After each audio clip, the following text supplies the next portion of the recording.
d'euros par mois de prise en charge durant 3 mois. Dans la réalité, il nous a été imposé officieusement, sous peine d'être dégagé, de travailler à 100%.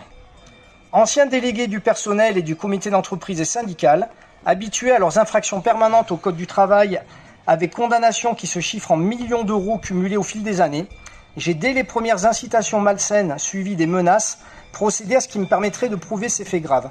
Collecte des mails, notes, relevés de pointage, etc.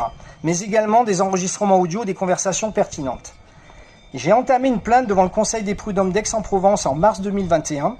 Après tous les subterfuges du trio PPS pour retarder l'inévitable, j'ai fini par avoir gain de cause le 12 novembre 2024 dernier, 3 ans et demi après.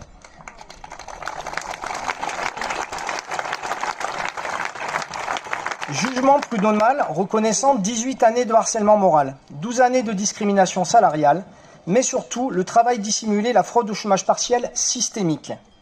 J'avais commencé à alerter l'inspection du travail d'Aix-en-Provence en décembre 2021 pour ces 3 fautes graves. Malgré mes nombreuses relances mails, courriers, appels téléphoniques, déplacements sur place, l'inspection du travail a toujours refusé de me recevoir, jusqu'à un courrier du 19 juin 2023 de son directeur confirmant le refus d'aide sur le harcèlement moral et la discrimination salariale, mais aussi et surtout blanchissant partiellement et mensongèrement le trio PPS sur la fraude au chômage partiel, en prétextant qu'ils auraient fourni des pièces contradictoires annulant les miennes. Sauf que mes conclusions prud'homales gagnantes font 70 pages avec 150 pièces justificatives, versus PPS, des conclusions perdantes faisant une dizaine de pages de courant d'air, dont une demi-page sur la fraude au chômage partiel, avec 0 pièce contradictoire.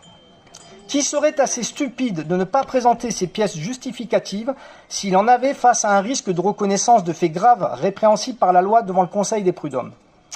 En conséquence, début août 2023, j'ai alerté et demandé investigation au ministère du Travail sur ces agissements partiaux. J'ai également déposé une plainte pénale contre le trio PPS et ses complices, internes et externes, et j'ai alerté le défenseur des droits censé aider les lanceurs d'alerte. Hélas, tous m'ont entravé et m'entravent encore aujourd'hui et continuent de protéger les 3 escrocs malgré cette décision de justice.